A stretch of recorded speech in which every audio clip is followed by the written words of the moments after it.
Hola, alumnado de la asignatura Investigación, Innovación y Uso de las TIC en la enseñanza de Lengua y Literatura. Y como podéis escuchar, mi voz no se corresponde con la de José Rovira.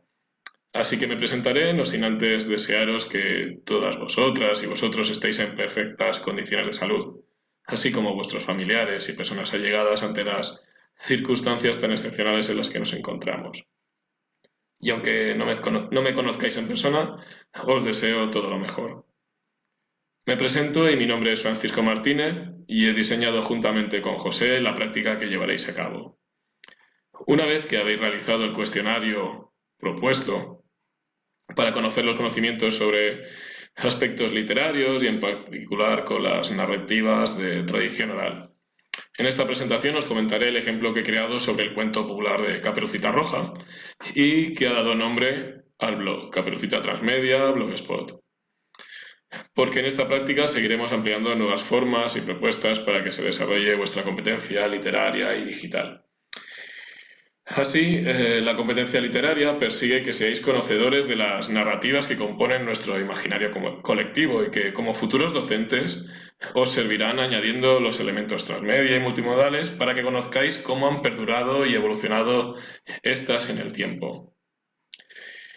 Bien, en la pestaña de presentación básicamente os hacemos referencia a los distintos apartados que vais a tener que investigar para esta práctica y comenzaremos con las definiciones. No me gustaría abundar excesivamente en este apartado, dado que ya habéis hecho el cuestionario y tendréis todas estas definiciones para vuestra consulta. Además, también puede serviros para tener localizados a estos autores y autoras para la confección del marco teórico de vuestros trabajos, y he decidido incluir algunos de los más relevantes en este área de conocimiento.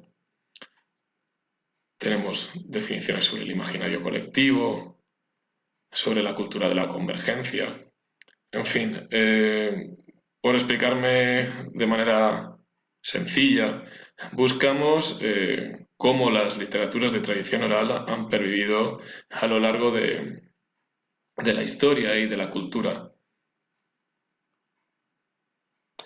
Aquí os dejamos toda la información de vuestro interés y bueno, me gustaría hacer referencia a los aspectos que creo que van a ser muy importantes en esta práctica, como las definiciones del intertexto lector de Antonio Mendoza Fillola, que es la relación que hacemos entre el hipotexto, el texto original, el precedente, con elementos hipertextuales de un texto o de otros textos. Ese intertexto, ese bagaje, esa base de datos, es lo que nos permite conectar unos textos con otros. Y la narrativa de tradición oral sigue estando presente, como ahora os mostraré. Y también la competencia digital, porque la forma en la que estas narrativas han perdurado y se han renovado de alguna manera en diferentes redes sociales, perfiles, etcétera, que os iré presentando posteriormente. Quería señalaros el índice ATU, que es un índice que se ha ido renovando y que se ha ido revisando por Arnett, Thompson y Uther, que fue el último que lo revisitó en 2011, tipificó los cuentos populares siguiendo estos índices. Cada índice, cada número, representa una estructura narrativa. Os he puesto también, porque dado que solamente hay un manual en la biblioteca, en la segunda planta de la biblioteca de filología y actualmente no podéis acceder a ella, en el archivo de folclore catalán, en el ROMCAT, también se hace referencia a estas estructuras de texto, de narrativas, que pueden seros de vuestro interés. Volvemos a otro apartado, como son los precedentes, estaríamos hablando del hipotexto, y como siempre vais a tener una referencia, una descripción teórica, explicándoos diferentes aspectos que consideramos que pueden ser de vuestro interés formativo. Como os decía, la narrativa, el valor cultural e histórico que han tenido estas narrativas, se puede localizar principalmente en Europa, pero también encontramos a Caperucita Roja localizada en otros lugares del continente asiático, incluso algunas en África. Tenemos la primera prosificación reconocida de este cuento tradicional, que es la de Charles Perrault de 1967,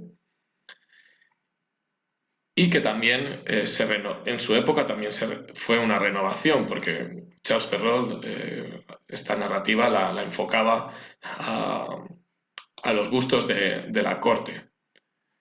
En un movimiento más romántico, los hermanos Grimm volvieron a adaptar el cuento y cambiaron el final.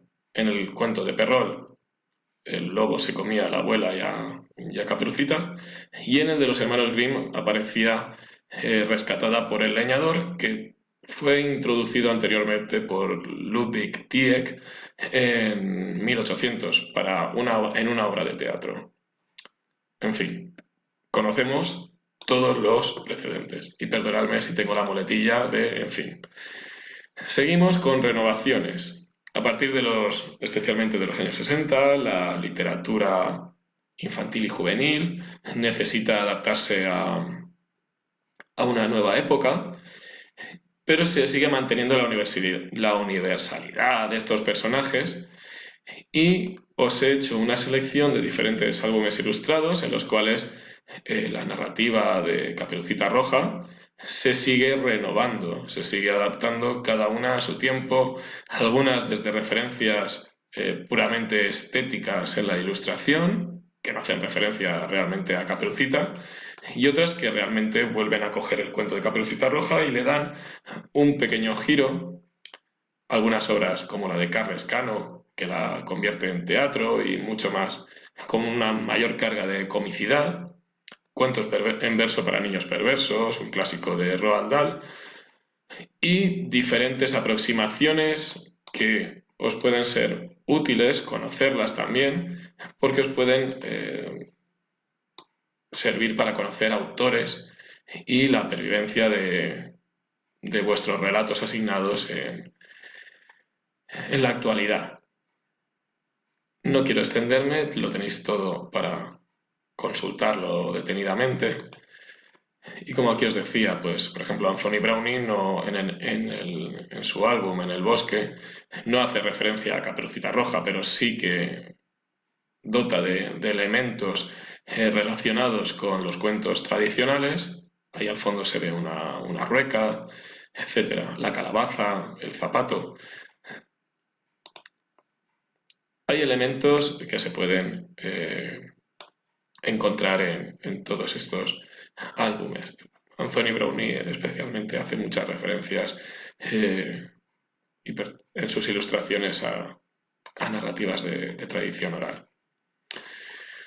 Seguimos con otras representaciones, desde la poesía, el teatro, la música, el arte, la fotografía, y como elementos literarios pues tenemos la poesía, alguna célebre como la balada de Caperucita Roja de Federico García Lorca, novelas y diferentes elementos literarios, y en este caso ya estudios, como por ejemplo Caperucita Roja para todas las edades, un estudio transcultural de los cuentos de hadas y el cómic. Adicionalmente, pues añadimos elementos ya más cercanos al universo transmedia, como son las películas, las series. También os doy información de cómo he obtenido algunos de estos resultados a través de algunos portales tipo Film Affinity y IMDb. Creo que os serán útiles para vosotros. Para encontrar elementos literarios, pues también os recomiendo que consultéis la biblioteca de la Universidad de Alicante y también el catálogo de Avisnet de las bibliotecas públicas de la Comunidad Valenciana. Animaciones, desde Betty Boop, Tex Avery en el modo más loco. Algo que hace bastante peculiar a Caperucita es que no tiene una una traslación en Disney específica. Hay un corto animado dentro de las Silly Symphonies donde aparece Caperucita Roja con los 3 cerditos y el lobo.